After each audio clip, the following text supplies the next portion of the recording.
하나님의 말씀 보겠습니다. 우리에게 주신 하나님의 말씀 신약 성경입니다. 마태복음 14장 22절에서 25절에 있는 말씀입니다. 신약 성경 마태복음 14장 22절에서 25절에 있는 말씀, 저와 여러분이 한 절씩 교독하도록 하겠습니다. 예수께서 즉시 제자들을 재촉하사 자기가 무리를 보는 동안에 배를 타고 앞서 건너편으로 가게 하시고 무리를 보내신 후에 기도하러 따로 산에 올라가니라. 저물매 거기 혼자 계시더니 배가 이미 육지에서 술이나 떠나서 바람이 거스름으로 물결로 말미암아 고난을 당하더라. 밤 사경에 예수께서 바다 위로 걸어서 제자들에게 오시니. 아멘. 여러분에게 무엇이 있을 때 가장 안심이 되십니까? 무엇이 여러분의 삶을 편안하게 만들어 줄 것 같으십니까? 그게 있으면 좀 안심이 돼. 저것만 있으면 괜찮을 텐데 하는 것이 있다면 그것이 무엇입니까? 돈이 있으면 가장 안심이 될까요? 보험도 안심보험이 있다고 하는데 돈만 있으면 괜찮을까요? 그런데 여러분, 그것도 아닌 것을 아시지요? 진짜 그것이 우리 삶을 안심하게 만들지 못하더라고요. 소피아 로렌이라고 하는 여배우를 아십니까? 영화 이 쿼바디스에도 출연했고 수많은 상을 휩쓸었던 배우였지요. 그 여배우가 어느 인터뷰에서 이렇게 말한 적이 있습니다. 저는 참 많은 상을 받았습니다. 그리고 멋진 남자와 결혼도 했고요. 부족한 것이 없죠. 그런데 이상하게도 내 삶에는 결코 채워지지 않는 공허가 있습니다. 여러분, 유명한 이 여배우가 그냥 한 말일까요? 혹시라도 독일의 전설의 테니스 선수인 보리스 베커라는 테니스 선수를 아시는지 모르겠습니다. 그런 유명한 선수였습니다. 임블던 대회 최연소 우승을 시작으로 17살 최연소 우승을 시작으로 수많은 이 우승을 거머쥔 탁월한 선수인데요. 그랬던 그가 이렇게 말했습니다. 제가 그런 사람이었습니다. 재물을 말한다면 저는 필요 이상으로 많이 가지고 있었습니다. 진짜 부자입니다. 그런데 자살하는 영화 배우나 팝스타들에게도 종종 있는 일은 많이 가졌지만 항상 매우 불행하다는 사실입니다. 저는 제 안에 평화가 없습니다. 여러분, 돈 가지면 잘 살 수 있다고 생각하십니까? 아닙니다. 그게 아니라는 거예요.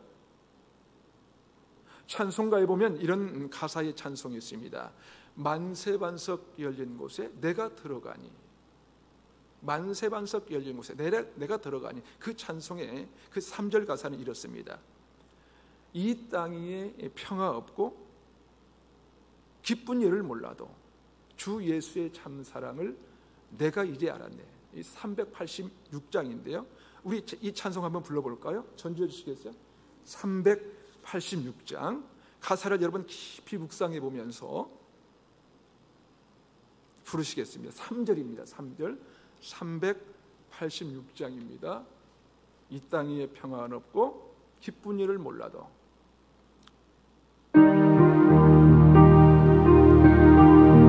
가사를 깊이 생각하면서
간절합니다. 이 땅 위에 평안 없고 기쁜 일을 몰라도 주 예수의 참사랑 내가 이제 알아. 만세 반석 곳에 내가 편히 쉬리니 나의 반석 예수 나를 숨겨주소서.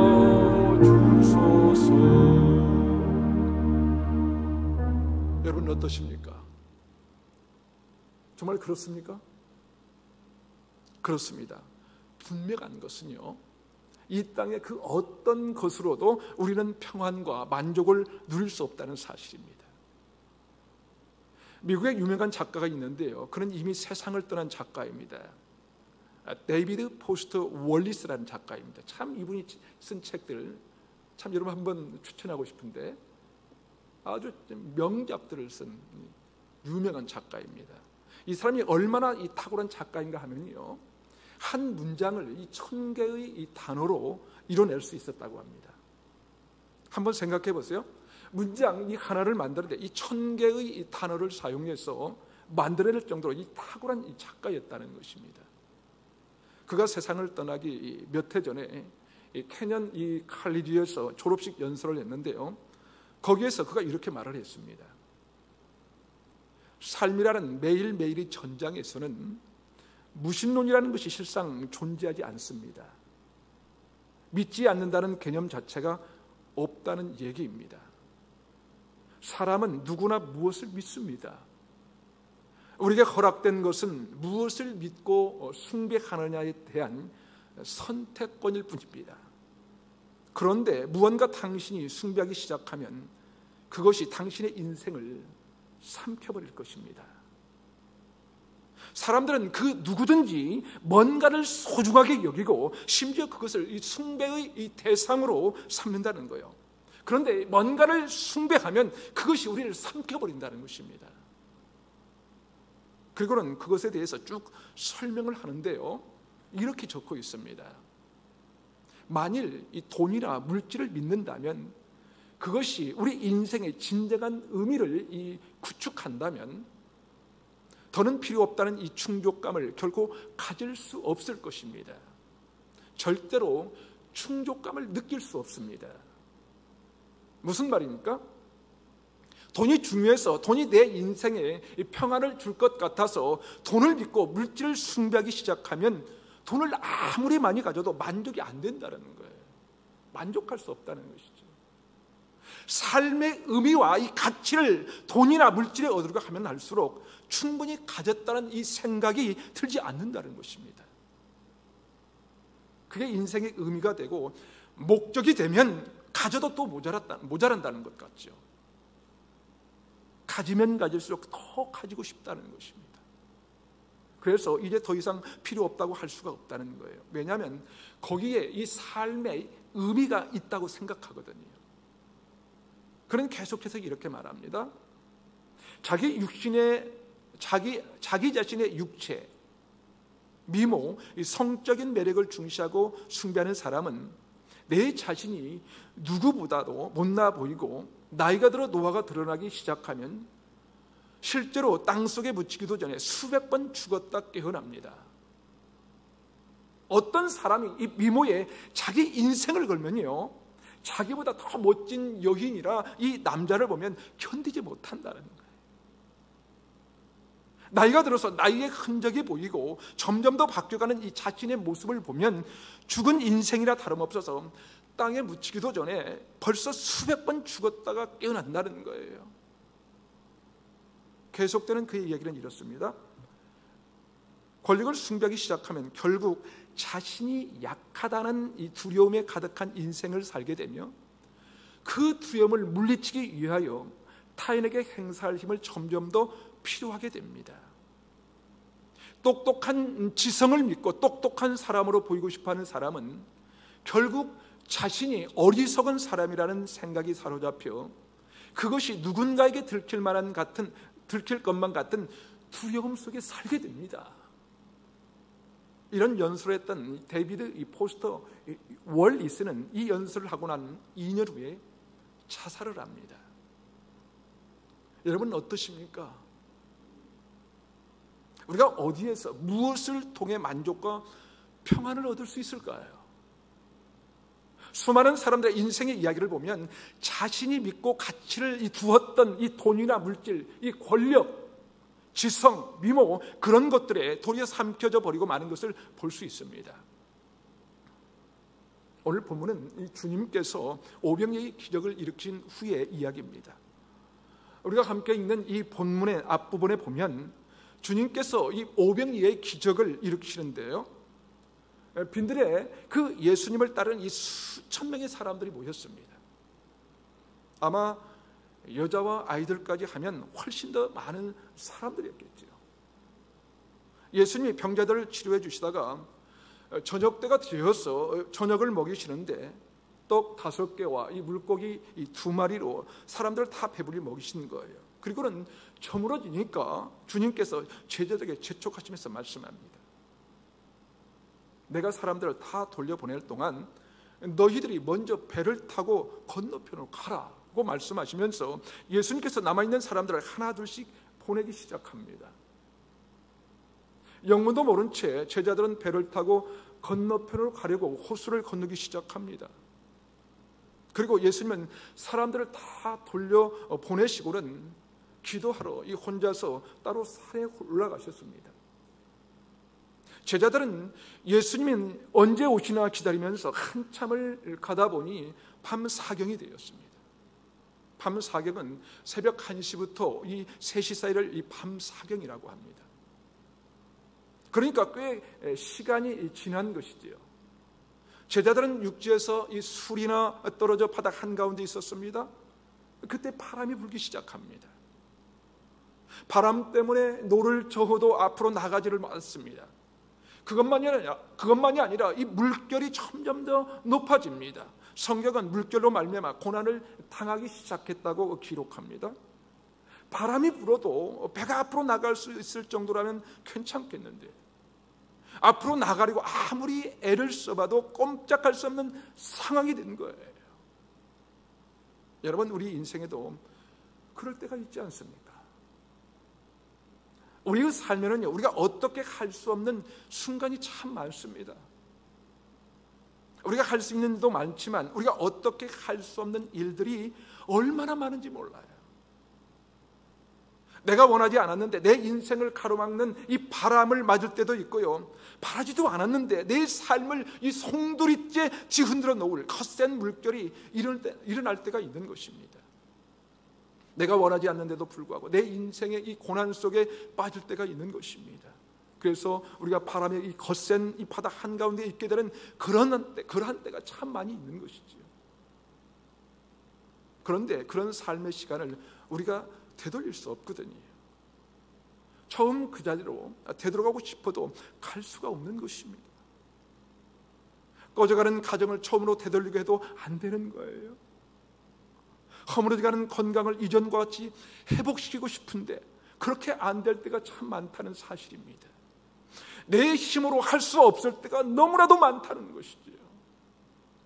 그렇다면 여러분, 그럴 때는 어떻게 해야 할까요?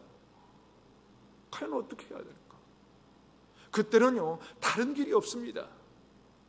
저나 여러분이 할 수 있는 길이 없다는 것입니다. 그래서 우리 삶에는 내가 할 수 없는 순간, 하나님의 은혜가 없이는 안 되는 순간이 있다는 거예요. 하나님의 은혜 없이는 안 되는 순간이 있어요.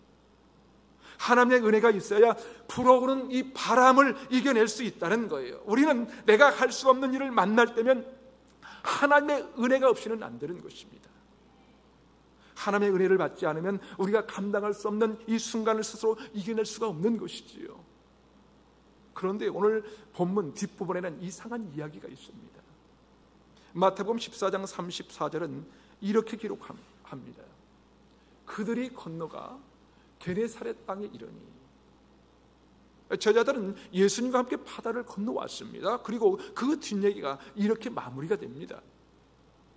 그곳 사람들이 예수님이 오신다는 소식을 듣고 몰려들기 시작한 거예요. 그리고 마태복음 14장 마지막에 36절은 이렇게 기록합니다. 다만 예수의 옷자락이라도 손을 대게 하시기를 간구하니 손을 대는 자는 다 나음을 얻으니라. 여러분, 우리가 감당할 수 없는 순간에는요, 예수의 옷자락을 붙잡아야 된다는 거예요. 예수의 옷자락을. 왜냐하면 아무리 우리가 가리고 해도 우리가 감당할 수 없기 때문에 그렇습니다. 예수님의 옷자락에 손을 대니 다 나음을 얻었다고 성경은 기록하고 있습니다. 신앙생활은요, 다른 게 아닙니다. 예수님의 옷자락이라도 잡으려고 하는 것, 그것이 신앙생활이에요. 그것이 바로 신앙생활입니다.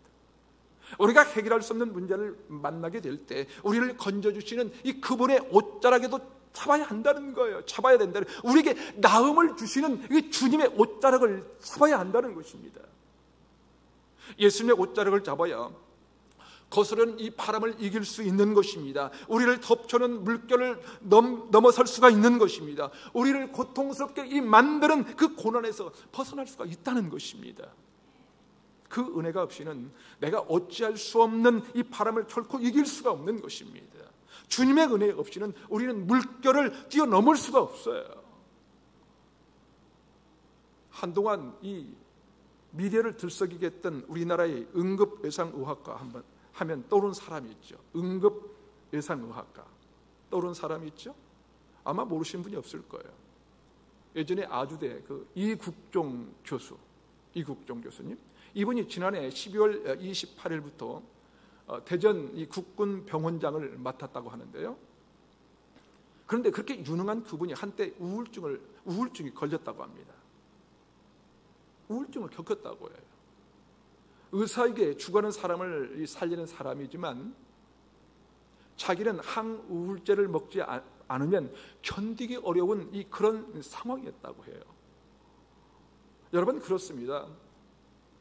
아무리 실력이 있고요, 능력이 있는 사람들이요, 스스로 할 수 없는 것, 감당할 수 없는 것들이 너무나도 많습니다. 내가 원치 않아도요, 찾아오는 이 엄청난 이 바람과 풍랑과 이 고난이 있다고요. 그 고난을 이길 수 있는 길은요, 우리 스스로 할 수 있는 것이 아닙니다. 그러게 여러분, 이 신앙은요, 내가 어찌할 수 없을 때에도 끝까지 그분을 붙잡는 거예요. 끝까지 붙잡는 것.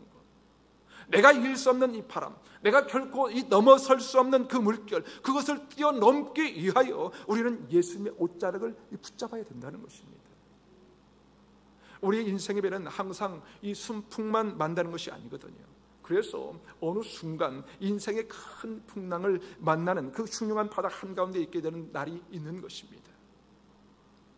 나의 모든 것이 나의 손을 벗어나 버리는 순간이 있는 거예요. 바로 그때 우리는 예수님의 이 옷자락을 붙잡아야 된다는 것입니다. 예수님의 옷자락을. 왜냐하면 예수님이 없이는 우리는 안 되기 때문에 그렇습니다. 주님의 은혜가 없이는 우리는 절대로 안 되기 때문에 그래요. 여러분, 남편을 내 마음대로 할 수 있던가요? 마음대로 할 수 있어요? 아내를 내 마음대로 할 수 있습니까? 그런가요? 여러분, 그토록 정성 다해서 키우고 가르치고 장성하도록 죽도록 서포트한 자식들이 내 마음대로 되던가요? 아니죠. 그렇게 남편이든 아내이든 자녀이든 부모이든 정말 어떻게 할 수 없는 그 순간 주님밖에 없습니다. 주님밖에. 그러기에 주님의 옷자락이라도 꼭 붙들어야 합니다. 그렇다면 왜 우리가 그 순간에 예수님의 옷자락을 붙들어야 할까요? 왜? 우리가 예수님의 옷자락이라도 붙잡아야 하는 이유는 무엇일까요? 오늘 본문 25절을 다시 한번 읽어보겠습니다. 25절 시작. 밤 사경에 예수께서 바다 위로 걸어서 제자들에게 오시니, 여기 이 밤 사경에, 이 밤 사경이라는 말이 나오는데요, 밤 사경이 몇 시라고 했죠? 새벽 1시에서 3시 사이. 그러니까 가장 어두울 때인 것입니다. 무슨 얘기냐면요, 왜 우리가 예수를 붙잡아야 하는가 하면요, 첫 번째로 주님은 우리 인생의 가장 어두운 순간에도 우리에게 찾아오실 수 있는 분이기 때문에 그렇습니다. 그렇습니다. 아무리 지력 같은 인생의 순간에 되어 아무리 견딜 수 없는 어둠의 순간이라 할지라도 그런 밤 사경에 주님은 우리에게 오실 수가 있습니다. 내 힘으로는 도저히 벗어날 수 없는 이 최고의 이 어둠의 이 순간에도요, 그 순간에도 주님은 나에게 오실 수 있는 분이십니다. 하나님은요, 제 인생의 밤 사경에 찾아오신 분입니다. 죽음이 몰려오는 그 어두운 밤 사경에 주님은 저를 찾아오셨습니다. 제가 젊은 청년 시절 암 판정을 받고 두려운 마음에 자다가 벌떡벌떡 일어나게 되는 그 어두운 밤 사경에 주님은 제게 찾아와 주신 것입니다. 밤 사경에 찾아오신 주님 없었다면 저는 이 자리에 없을 것입니다. 하나님은 제 인생의 밤 사경에 찾아오신 분이십니다. 여러분의 인생의 밤 사경에도 반드시 찾아가실 분이십니다. 주님은 그 지역 같은 이 어두움의 순간에 우리에게 오시는 분이십니다. 그분은 우리를 버리시는 분이 아니십니다. 우리의 삶의 고난 속에 홀로 남겨주시는 분이 아니라 그 어두움 속에서 우리를 향하여 걸어오시는 분이십니다. 그 주님 우리와 함께 하시는 것을 여러분 잊지 마시기 바랍니다. 주님은요, 내 너를 고아처럼 버려두지 않겠다고 말씀하신 그 약속을 반드시 지키시고 이루신 분이신 것입니다. 주님은 우리를 실망시키지 않으십니다. 주님은 우리를 절대로 포기하지 않으십니다. 그분은 신실하심을 그대로 우리에게 이루어주시는 분이십니다. 찬송가 394장은 이런 가사가 있습니다. 이 세상의 친구들 나를 버려도 나를 사랑하는 이 예수뿐일세. 예수 내 친구 날 버리지 않네. 온 천지는 변해도 날 버리지 않네. 여러분 혹시 힘든 시간을 보내고 계십니까? 밤 사경의 칠흑 같은 이 어둠의 시간, 고통의 시간 가운데 계십니까? 혹시라도 원치 않는 바람이 불어서 어려운 시간을 지나고 계시는 분 계십니까? 바람과 풍랑 때문에 이 고통스러운 시간을 지내고 계신 것 아닌가요? 여러분 그때 이 찬송가의 가사처럼 다 떠나가도 날 버리지 않고 날 찾아오시는 주님, 밤 사경에도 저나 여러분의 이 가장 어두운 이 순간에도 우리를 향하여 이 뚜벅뚜벅 걸어오시는 그분이 있다는 것을 기억하시기를 바랍니다. 사랑하는 여러분, 우리가 이길 수 없는 어두움, 우리가 견딜 수 없는 이 바람, 우리가 해결할 수 없는 이 거센 이 물결, 그 가운데서 우리를 절대 포기하지 않으시고 밤 사경에 찾아오시는 분이 바로 우리 예수님이십니다. 그러게 여러분, 우리가 그분의 옷자락을 꼭 붙잡아야 됩니다. 어떤 일이 있어도 그 옷자락만 잡으면 누구든지 나음을 입게 될 것입니다. 한 걸음 더 나아가서 우리가 왜 이 예수님의 옷자락을 붙잡아야 하는 것일까? 두 번째 이유는 예수님은 바다 위라도 걸어서 오실 수 있는 능력이 있는 분이기 때문입니다. 25절을 다시 한번 읽겠습니다. 25절 시작. 밤 사경에 예수께서 바다 위로 걸어서 제자들에게 오시니, 밤 사경에 예수님께서 바다 위로 걸어서 제자들에게 오셨다는 거예요. 왜냐하면 예수님은 바다 위라도 걸으실 수 있는 분이시기 때문입니다. 여러분, 예수님께는 배가 필요가 없습니다.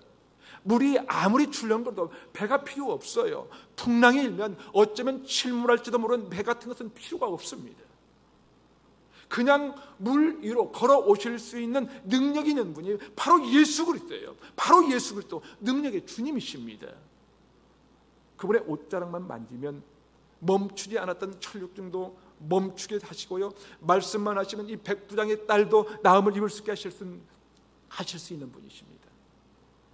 주님께서 소녀의 손을 잡고 일어나라고 말씀만 하셔서 소녀가 일어날 수 있는 능력의 주님이십니다. 물만 가지고도 최상의 포도주로 만들어내실 수 있는 분이시죠. 그래서 우리는 그분을 붙잡아야 되는 거예요. 사랑하는 여러분, 무엇이 두렵습니까? 무엇이 여러분을 두렵게 하고 있습니까? 거센 바람을 두려워하지 마십시오. 괴로운 일을 당해도 여러분 낙심하지 마십시오. 우리를 사랑하셔서 우리를 향하여 물 위로 걸어오신 주님이 계시다는 사실을 잊지 마시기 바랍니다. 시편 34편 8절은 그렇게 말씀합니다. 너희는 여호와의 선하심을 맛보아 알지어다. 여러분, 우리는 여호와 하나님을 잘 알고 있다고 생각들 해요.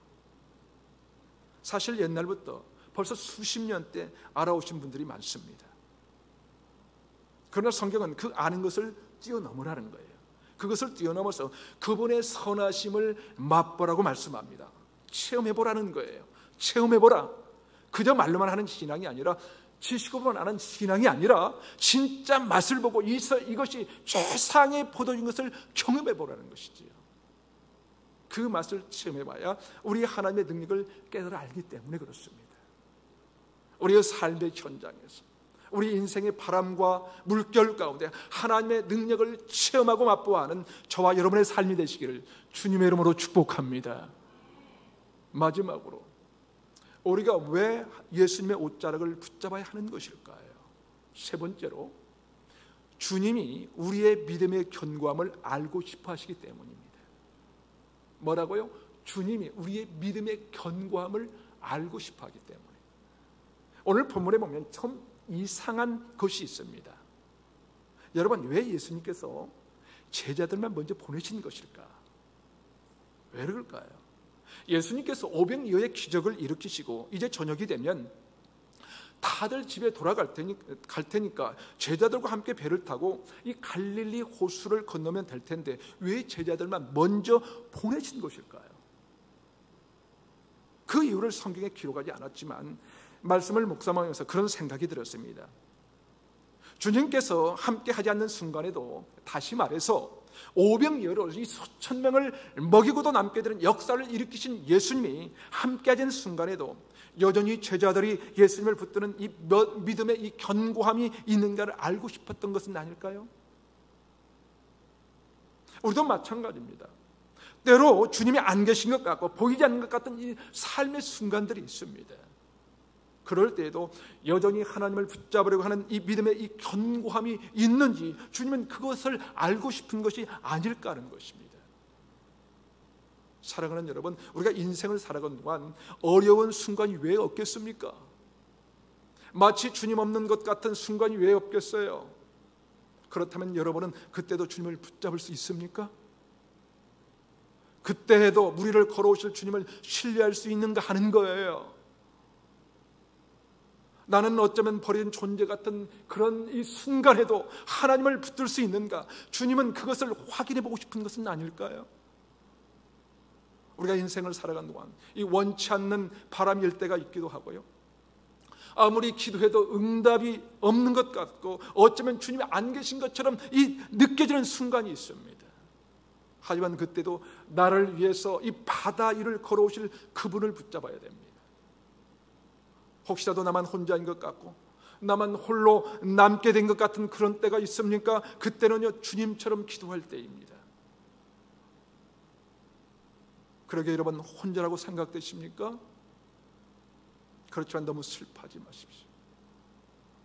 주님도 그 수많은 군중들이 떠나고 제자들도 먼저 보내시고 스스로 홀로 남게 되는 것을 선택하셨거든요. 그리고 그때 주님은 뭐 했습니까? 기도하셨습니다. 기도하셨어요.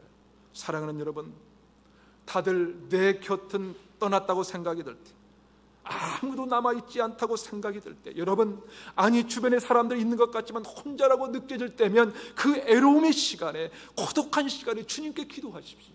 주님께. 그러면 주님께서 무리를 걸어오셔서 여러분을 반드시 건져주실 것입니다. 우리를 반드시 건져주실 것입니다. 그런 그분의 은혜 없이는 살 수가 없습니다. 왜냐하면 우리가 감당할 수 없는 순간이 참 많기 때문에 그래. 내가 어찌할 바를 모를 때가 너무 많기 때문입니다. 오늘 본문과 동일한 내용이 마가복음에 있는데요, 마가복음을 보면 좀 이상한 표현이 있습니다. 마가복음 6장 48절을 함께 읽어보겠습니다. 시작. 바람이 거스름으로 제자들이 힘겹게 노젓는 것을 보시고 밤 사경쯤에 바다 위로 걸어서 그들에게 오사 지나가려고 하심이. 여러분, 여기에서 좀 이상한 것이 있는데요, 그것이 무엇입니까? 뭐예요? 여기에 보니까 주님이 고통받고 있는 제자들에게 오신 거예요. 그런데 주님이 그냥 지나가려고 하셨다는 거예요. 그죠? 이상하지 않습니까? 저만 이상한가요? 그렇다면 주님이 제자들을 몰라보신 것일까요? 고통받고 있는 제자들에게 오셨다면 지나가면 안 되는 것 아닙니까? 그런데 왜 성경은 이런 표현을 쓴 것일까요? 여기서 이 지나간다라고 하는 이 헬라의 이 단어의 의미를 살펴볼 필요가 있어요. 이 살펴볼 필요가, 지나간다라고 하는 이 헬라의 단어의 뜻은 하나님이 나타나신다는 뜻입니다. 이 신연, 하나님이 나타나신다. 이 단어는 어느 때 쓰이는가 하면요, 하나님이 어떤 이 중요한 이 메시지를 전달할 이 목적을 가지고 개인이나 집단을 선택하여 그들에게 나타나실 때, 바로 이 단어, 이 지나간다라고 하는 단어를 쓴다는 것입니다. 다시 말해서 주님께서 고통을 받고 있는 우리 앞에 오셔서 특별한 이 목적을 가지고 오신다는 것, 특별한 목적을 가지고 이 특별한 메시지를 가지고 전달하려고 하실 때, 너는 혼자가 아니야. 너 혼자가 아니야. 너만 남겨진 게 아니야. 내가 항상 곁에 있거든. 말씀하시면 바로 그때 하나님이 나타나시는 것입니다. 그렇습니다. 우리가 혼자라고 느껴질 때, 나만 애롭다고 느껴질 때, 그때 우리에게 나타나셔야 진짜 중요한 것을 가르쳐 주십니다. 진짜 중요한. 그러니까 여러분, 우리가 그분을 붙잡아야 됩니다. 그분으로 인하여 우리는 바람을 거슬려 건너편으로 마침내 갈 수 있게 될 것입니다. 하나님께서 저와 여러분이 어찌할 수 없는 이 순간에 홀로 남게 되었다고 생각하는 그 순간에 되어 아무도 해결자가 될 수 없다고 생각되는 이 캄캄한 그 밤 사경에 주님은 우리를 찾아오시는 분이십니다. 그렇게 사랑하는 여러분, 그 주님의 옷자락에도 꼭 붙잡으십시오. 그 옷자락을 붙잡읍시다. 우리를 위해 물 위를 걸어오시는 주님을 꼭 붙잡고 하나님의 구원을 맛보아하는 저와 여러분의 삶이 되시기를 주님의 이름으로 축원합니다. 아멘.